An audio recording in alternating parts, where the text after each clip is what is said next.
retirement, you'll face many economic risks, one of which has to do with interest rates. Joining me to discuss that risk and what steps you can take to manage it is Carol Bogosian. Carol is co-author of Managing Post-Retirement Risk, which was recently published by the Society of Actuaries. Carol, let's start with you by giving us a brief description of the risk and then how to manage it. All right, thank you, Bob. First, it's the variability in interest rates that really affects people the most. It affects their income derived from their invested assets in retirement. Lower rates reduce retirement income in several ways. First, savings towards retirement do not accumulate as quickly.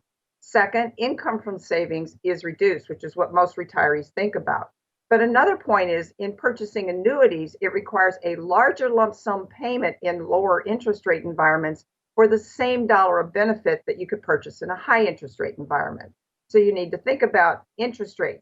Last but not least, lower inflation may or may not accompany lower interest rates. A lot of people think it always does. That's not true. So those two can play differently. So how do you manage this risk? First, purchase annuities when interest rates are higher to lock in income at better purchase rates. Second, invest in longer-term investments such as long-term bonds and CDs to lock in higher rates when rates are higher. When rates are lower, which we've been in an environment for some time, what do?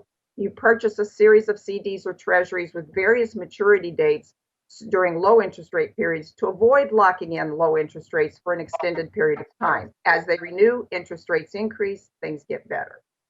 Avoid debt with higher interest rates is another key way to manage the interest rate risk. And last but not least, be careful and adjust expenses during long periods of low interest rate to avoid withdrawing excess assets. So, Carol, one quick question. Obviously, in a low interest rate environment, many people are reaching for yield. What advice do you have for them? I think you've got to be careful with doing that because with higher yields comes higher risk. So you need to, again, measure what risks you can take in your investments, what your time horizons are, and whether you can wait those risks out for enough time for them to return what you want.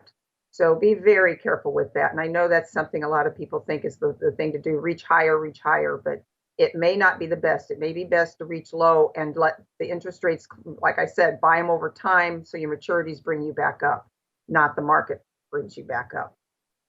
All right, Carol, thanks ever so much for describing that risk and the ways to manage it.